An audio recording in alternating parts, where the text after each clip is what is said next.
Hello everybody, I am FedoraG4mer, and it's time for another episode of Is It Fun? Today we are taking a look at Our Darker Purpose that I am extremely excited about, that just released as a fully released version on Steam yesterday. Or yesterday when I'm recording this now. I'm not sure when this video will go up, but it's on Steam now. You can actually go and buy it. It's on 33% off on sale. The link to that will of course be in the description. But what is Our Darker Purpose? If you've been following my channel for a while, you've probably heard me and seen my videos of this previously. Something like 6 months ago, it was a Kickstarter that was running, that was successful. It was a very close call. It was a photo finish, but the game was successfully funded, and now it has come to fruition. I've also done a video of this for the RPM Network channel, if you might have seen it over there, before the release, and I've played this through the alpha, prototype, alpha, beta during all the development, so I've played quite a bit of this game. I'm not saying I'm any good at it, but I've played quite a bit of this game. It is something like, it's an action roguelike, something along the vein of Binding of Isaac, and there's quite a few similarities to Binding of Isaac, admittedly there is, but there is a lot that sets this game apart. One thing I'll mention off the bat that is something a lot of the recent videos that have been going out about Our Darker Purpose have been missing, is there are 4 main methods of character progression through the game. 2 of them are in the game and reset every time you lose, because it's permadeath like anything with roguelike elements. And then 2 of the other 2 methods are persistent progression. We'll go ahead and look at those right now, even though I have not unlocked anything because the save file is deleted with the last patch before its full release. So there is the class schedule. You have to unlock these. You do so by completing objectives, and there's a lot of them. Some objectives will give you a credits bonus, which is what you use to purchase them once they're unlocked and then equip them. Some achievements unlock these, and also the guidance counselor unlocks some of them as well. None are unlocked right now. I have yet to unlock any of them since, again, my save file has been reset.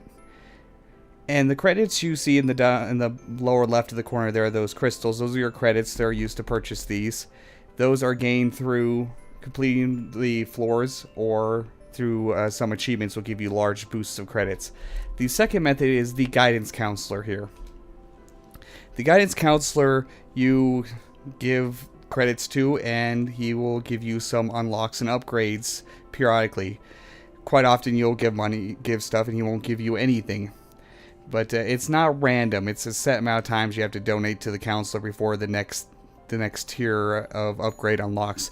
You know what? I have 50 credits right now, and right now it costs 25 credits per attempt. So I'll go ahead and do that. Got nothing out of it. There. Now I have additional juice box capacity, which is a very useful upgrade. And it's a good place to dump your first 50 credits, because that is a very helpful upgrade to have. And that would be my phone flipping out. Damn it, turn the phone off when I record.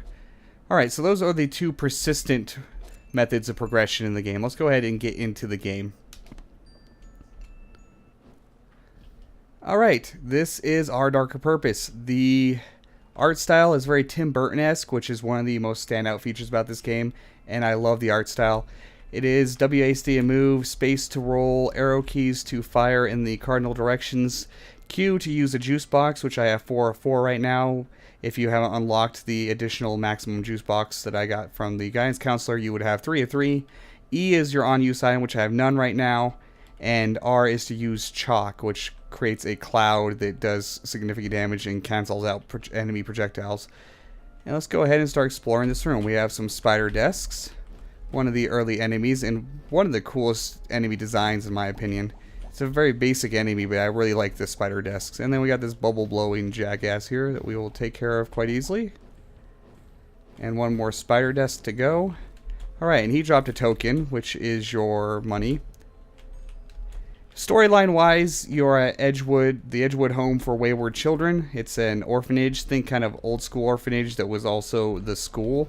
We're on a classroom style level right now. And things went horribly wrong. The teachers and administrators disappeared to the upper floors, and the kids took over the athletic and popular kids pretty much wiped out the shy and weak and nerdy kids. Cordy, the protagonist, being one of the few that was left alive by being under a bookcase and assumed to be dead. When she woke up, I don't need a juice box right now. She woke up. Let's get a little bit ahead of ourselves on the story here. Cordy was shy and never talked. Couldn't talk as far as she knew. After it had happened, then she realized that she could talk and her voice had power, which is why she's throwing fireballs. That's her voice. Oh, we got a challenge room here. So it's pretty much your job to survive and figure out where the administration went and conquer all the people that want to kill you. And we just got an item from this challenge room, and that spike ball is going to get me. You can't kill those. That's plus 1 chalk, and chalk clouds now fire arrows. The chalk upgrades the items you can get make your chalk pretty powerful, but chalk drops are actually fairly rare. So they are very well used on a difficult boss. Is about the best idea. Just save them for that. Oh, we got a champion. So we got a challenge room and a champion on the first floor. That's actually a good way to start. That is 2 items. Now let's talk about the progression that you do per run. There's 2 methods of that. Item based, something like Binding of Isaac is very item focused. This is as well. And wow, that is perfect timing. And then there is a level up system. Every time you level up, you're given the choice between 2 perks that are randomized, which 2 you are offered. We got plus 20% attack speed, minus 25 life, bonus plus 15 tokens. We're going to go with the 20% attack speed. That's a solid one. Got the photo album, which is plus 50% experience received, which is a very good item to get on floor 1. If you're going for a long game, the long haul, that helps you a tremendous amount in the long run. Okay, and this is our vending machine, which I cannot afford anything out of right now because I only have 2 of the tokens. The vending machines are cool. The spidery and evil and twisted and just makes you want to hug them, doesn't it? And this would be the boss door. So let's go ahead and fight the first boss. We have Frothy, which is one of the 2 possible floor 1 bosses. The easier of the 2, in my opinion. He's going to dash. There we go. The other one is some harmless markings, which is actually kind of a pain in the butt. I just might be jaded in the fact that I find Frothy really easily because he was the only boss in the alpha prototype and through in the early alpha. So I took damage. I can usually beat him without taking damage. That's what happens when you talk while playing a game. But anyway, I have fought Frothy many, many, many times, and I can usually take no damage. We'll just take 1 hit this time. Not a big deal. Okay. That's what I get for bragging that I can beat him without taking damage. He's going to dash. He is just about done. This has actually been a pretty good start to this run. Got some rather good items. I'm going to go grab that juice box that was hanging out in here because I could use it and get up to full life right now. Well, almost full life. Watch out for the Tesla coils. And that is floor 1 down. Floor 1 always gives you 1 credit. The other floors give you significantly more. And even if you get an A rank, which basically to get an A grade, you have to take little to no damage on the entire floor. You will get bonus credits, but that will never apply to floor 1. Floor 1's always 1 credit. If you get higher grades on later floors, like these ones give 4 and 5 credits, you can get some bonus credits out of it. Now, another very interesting aspect of this game is you get the branching paths. And you get to choose them. But one thing to pay attention to is floors can have characteristics. This one has nothing. This one has sensitive. What sensitive does is it makes all damage doubled. All damage you deal and all damage you receive, which actually can make a floor really quick and you can burn through it if you can just avoid taking too many hits to make it more determinal to your own health.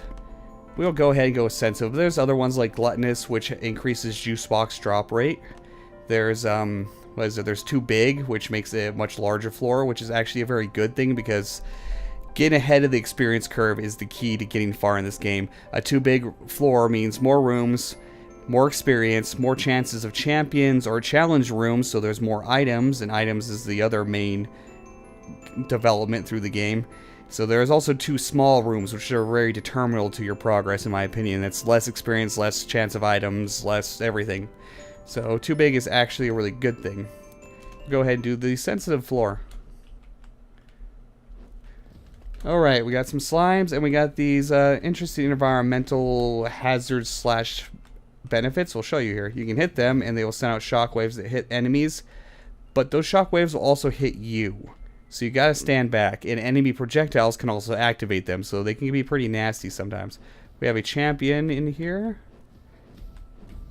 Deal with these trash cans here. Now this sensitive floor makes it a lot faster here. Ah, my range is really low. There we go. I could use some kind of range upgrade item or perk. Just 2 shots to take those guys out. Now as long as I don't let this champion hit me while I'm taking this guy out. Oh, he didn't take 2 hits, huh? Ah, come on. Just die, please. Thank you. Now we can deal with the champion. You know, it looks like he's got a ton of health and I'm not doing much even with sensitive, but how these trash cans work is after several hits you'll knock the lid off, exposing the child hiding inside, and then it takes significantly more damage. Why am I not hitting you? Did I somehow get further away? Oh, that hurts. There we go. Deal over 400 damage. That's an achievement, and it gave me 50 more credits. That is a very good achievement to get. Or this is a very good floor to get that achievement. Hey, plus 10% range. Isn't that what I just asked for? But anyway, that sensitive floors are very good for activating that achievement of doing 400 damage in a single attack. One, because your damage is doubled, and then you just need to run into trash cans to do it, because once you knock their lid off, they actually take extreme damage on a sensitive floor. So it's a very good place to come. Oh, jeez.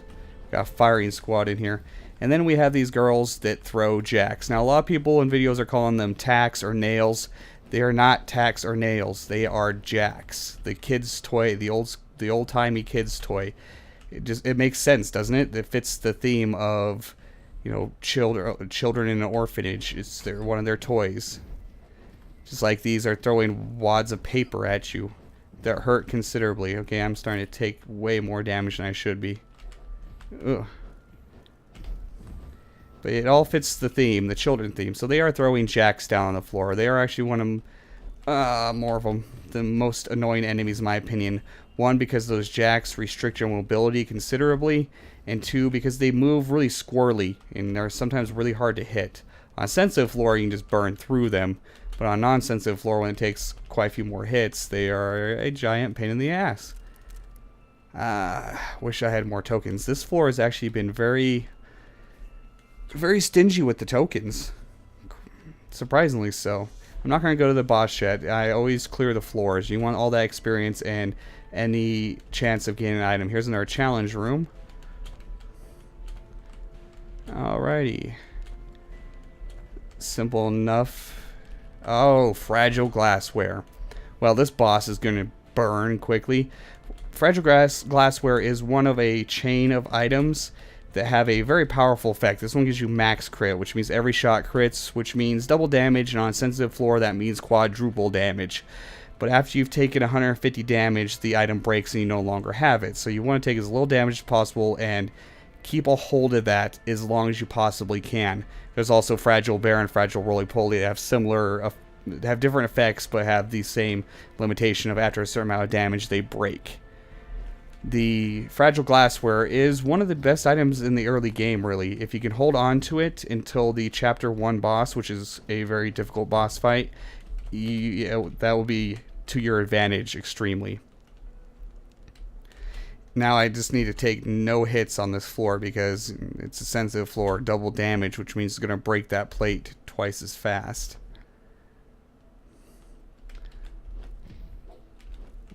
Alright, we should be able... Ooh. Ow. No damage. I said no damage. They still take 2 hits because that lid, the first shot gets rid of the lid. Aha. Zark is growing... No, I don't want minus movement speed. Plus 25. This is a very good... There's 2 perks like this. This one's plus 25 HP. and juice boxes permanently increase health by 5. So every time you use a juice box, you gain 5 maximum health. There's also another perk that gives you +2 damage for every juice box you use. If you have one of those perks or both of them, it is a very good idea to always go to a gluttonous floor if you have the opportunity. Even if juice boxes drop on that floor, oh, I don't want it in here, that you are max life and you can't use, just use one and pick it up anyway just to get that max life and make use of every juice box that drops on the gluttonous floors, or any floor at this point. Alright, now I should burn him down pretty quickly. Oops, taking damage. This guy is kind of a pain, and jeez, I am failing at him too. Quit hurting me. There's these jacks all around. He shuts off lights and shoots lots of projectiles.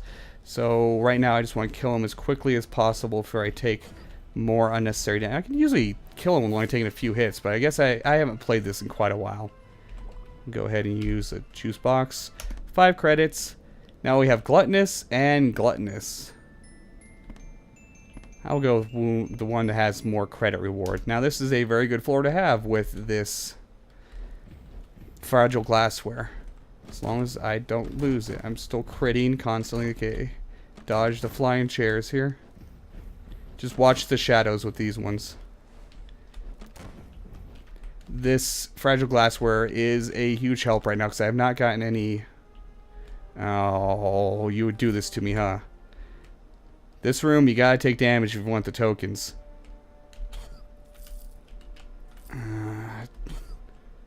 Is it worth it since I'm now losing some durability on my fragile glassware? That is... I don't know. But I'm greedy. I want those tokens. Okay. Got quite a bit coming at us here. Now I'm going to check something. Okay. Ooh. I would like a non-use item right now. That would be nice. You just die, please. Alright. Those guys are simple enough to deal with once you learn them. We got some slimes. You only hit them when they're on the ground. Not when they're mid-jump, unfortunately. Okay. We will grab this and let's head up. Oh, jeez. This room is kind of nasty if you have stray shots. Okay. Going to use a couple of those, actually. Oh, a couple free tokens, except for the fire. Beware of the fire. Now, I told you that you unlock achievements to unlock those classes. Now, how do you figure out what the achievements are? Well, there are hidden rooms, secret rooms. One is guaranteed to spawn before you get to the Chapter 1 boss. And those secret rooms have pages in them that contain lore, and those lore also tell you what you have to do to unlock a certain achievement. The secret rooms are found by on the floor. You'll find a ghost-like kid that will lead you to the secret room. I won't go into much more detail. You can figure that out yourself once you first encounter one, or we might on this video. You never know. Now this champion is very bad. Do not get hit by these green clouds. They are a nightmare. They confuse you, which reverses your directional controls, which is pretty much doom for me every time. That was really close. My brain cannot wrap its head around reversing the controls. So usually if I get touched by one of those, it's a game over for me. Because then I run into it like 5 more times and I just get chain confused until death. Okay, and then we have an item here in the center, which it gives us ricochet shots actually. Which can be pretty useful, especially when you get multiple shots if you get an upgrade for that. Okay, these guys, kind of a nightmare. Ah, dang it, I was hoping I could kill him before. Now getting underneath them is actually the easiest way to avoid these, or above them. That would be the boss. We're not going to go there. Okay. Well, we have a fragile bear. I'm going to go ahead and buy that. Combining a fragile bear, and we can see our items here, and a fragile plate is fragile glassware, is a great combination. Even though I might not have very much HP left on this plate, fragile bear gives you maximum resistance. Resistance is if you get hit, the damage you take is cut in half. it breaks after 150 damage, but since it's kind of all damaged in half, that's more like it breaks after 300 normal damage. If you can stack these together, then your fragile bear will make your fragile glassware last twice as long. That is one of the most ideal combos you can get in the early game. Okay, there's still another room up here we can check out, so don't want to pass up the chance of any other items or tokens or juice boxes, since this is oh, another item. A gluttonous floor. Give me something good, please. Oh, stupid fire. And we got plus 15% crit chance, which doesn't really help us yet, since we have max crit due to the fragile glassware. But once that fragile glassware breaks, then, you know, then we have 15% extra crit. You start with a base of 10% crit, so we'll have 25% crit. Alright, let's see what boss we get here on floor. Oh, it's Sudsy. This is one of the more difficult early bosses in my opinion. I'll show you a little trick with him though. Now he will dash soon, and that bouncing ice crystal will shatter when he does. Okay, if you get close... Yes, it just happened. If you get close to him when that ice shard appears, which it does after every dash, it can actually hit him in the face and deal damage to him. And that one of the achievements, one of the hidden achievements, is to kill him with his own ice shard, whatever you want to call it. I think I'm still going to get nicked. Nope, I'm not. Which I will try to do that achievement right now on this fight to demonstrate that achievement. And I haven't unlocked the secret room that tells me that achievement. I had in my previous save file, so that's how I know that one. Ah, it didn't hit him. But I just want to get him low health and then nail him with that. If I can do that before I die, I probably lost my... Nope, I'm still max crit chance. Okay, then now I need to be careful if I want to. And that's quite a few of the boss achievements, are killing the boss in some ironic way, like with his own weapon.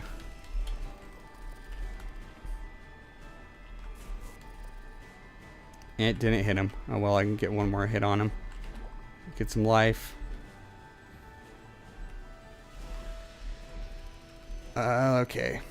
Some of the achievements are pretty easy. Some are a little challenging, like this one. I did that completely wrong. And some of them are ridiculous, and I doubt... There's several of the achievements I've seen that I doubt I will ever be able to accomplish. Okay. Damn it, it missed. I'm probably going to have to goof around for a little while to actually get this to happen. I have to be kind of ahead of him, because after it appears, it takes a moment. Okay. We'll try right here. Oh, come on. All I'm doing is taking a bunch of needless damage, and it's probably going to doom this run. But it's an achievement, which will be unlock a class schedule, which I could show you. Ooh, jeez. Oh, come on. I used to be able to do this quite easily. For some reason, it seems pretty hard right now, though. I mean, one more shot, I could finish him off. Oh, hey, let's avoid that. I'm going to be right under you. Here you go. Eat it. There you go. Finish Sudsy the Inanimate with his own glacial spike. And I didn't pay attention to what that unlocked. But we can look at the lore here, because if you unlock it, then it unlocks the lore instead of having to find it. And reward. Ooh, mercantilism. That is a great perk. Or class, whatever you want to call it. So, let's go ahead and go down to the next floor. This is the last floor of Chapter 1, and I am very doubtful I have a chance at... Oh, hey, there's this hidden room, though. I can show you those. That was the ghost child I was talking about. But now we have a lot more environmental hazards. Like these. And I'm no longer max crit. Please die. We have these fireplaces. I could definitely use some more juice boxes right now. One's not going to cut it for this next boss fight. Okay, this guy is scary because his shockwave does a vacuum effect. Oh god, and those guys you can't kill. They come out of wardrobes and they root you for a few seconds. Okay, this guy is giving me a hell of a time right now. He's not too difficult in a big open room, but with these clothing monsters, this is precarious. Just die, please. Just die. Oh, I got rooted, but I got out in time. Not to mention, there's this stupid fireplaces peppering the area with projectiles. Just die, just die, just die, just die! Okay. That hurt a lot. Plus 8% dodge. Now, dodge is the third of the very useful stats. There's crit, resist, and dodge. Dodge gives you a chance of completely negating an attack. You'll just see a dodge pop up instead of damage numbers, and you won't take any damage. So 8% of the time, I won't take any damage. Whoa, yeah. Oh, yeah, those hands. Those scared me pretty badly the first time I ever ran into one of them. Ah, jeez. I hate these wardrobes with a passion, but I did take out one of them. I do have 2 chalks to use on the boss, so that's something to keep in mind. That will definitely help. The boss fight, the first chapter boss fight, is pretty crazy. It's pretty much the limiting factor for me. If I can get through the first chapter boss, I can usually continue on for a fairly long run. That's pretty much the, oh hey. Enemies are twice as likely to drop juice boxes, plus 15 life, plus 10% attack speed, and more damage against bosses. Both of these are really good. I'm going to go with the attack speed and damage versus bosses because there isn't much time for me to collect juice boxes before the boss fight, so I don't think that will actually benefit me that much. Oh yeah, I should have been following the kid here. Oh god, no! There's that boss. Bad place. Just, oh god, I'm confused. No, no, no. This is going to be the end of me. Probably won't get to show you. Whew, I survived. His clouds are also considerably faster. This is a very bad room for this guy to be in. Oh, jeez. Reverse directions, come on. I can figure that out. I'm so close to dead, though. This is a very hard place to get a vantage point on him, get more than a single shot in on him before I have to flee.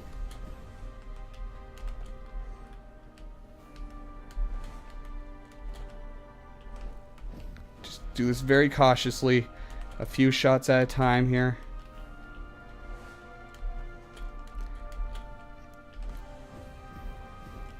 Okay, that was a good volley there. Part of me wants to use a chalk on him, but I want to save that for the boss, because as difficult as this fight is, the boss fight's much worse. Oh no, no. No, I'm stuck on terrain. No, we're off. Thank you. Oh, jeez. No, go up. Oh, no. Oh, that's what usually gets me, is when the confusion wears off. I'm so gonna die now. My most hated mini-boss. Oh well, I almost got to the end of Chapter 1. That's pretty good for having no classes or perks or anything. So let's go ahead and look at what we had unlocked.